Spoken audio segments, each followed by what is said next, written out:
ഒരിക്കലും നിന്നെ ഞാൻ കൈവിടുകില്ല. വാഗ്ദാന നമ്പർ 3, ഒരിക്കലും ഞാൻ നിന്നെ കൈവിടില്ല എന്ന് പറഞ്ഞേ. ഒരിക്കലും ഞാൻ നിന്നെ കൈവിടില്ല. എത്ര വലിയ വാഗ്ദാനമാണ്, എത്ര വലിയ വാഗ്ദാനം. തുള്ളിച്ചാടണം.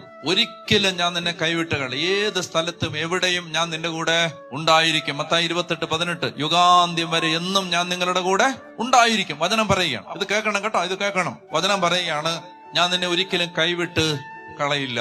എന്റെ കയ്യിൽ ഉള്ള നിന്റെ പിടുത്തം ഞാൻ വിട്ട് കളയില്ല. മനസ്സിലായോ?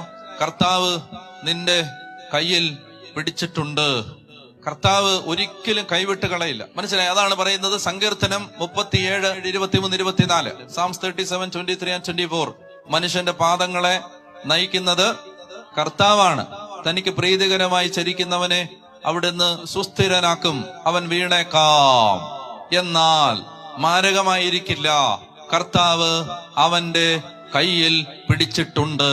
മനസ്സിലായി? അവൻ വീണേക്കാം, എന്നാൽ അത് മാരകമായിരിക്കുകയില്ല. അവന് ചിലപ്പോ സാമ്പത്തിക നഷ്ടം വന്നേക്കാം, അവന് ചിലപ്പോ വിഷമിപ്പിക്കുന്ന സാഹചര്യങ്ങൾ ഉണ്ടായേക്കാം, അവന്റെ ജീവിതത്തിൽ ചിലപ്പോ സങ്കടങ്ങൾ വരാം, അവന് ചിലപ്പോ അസുഖം വരാം.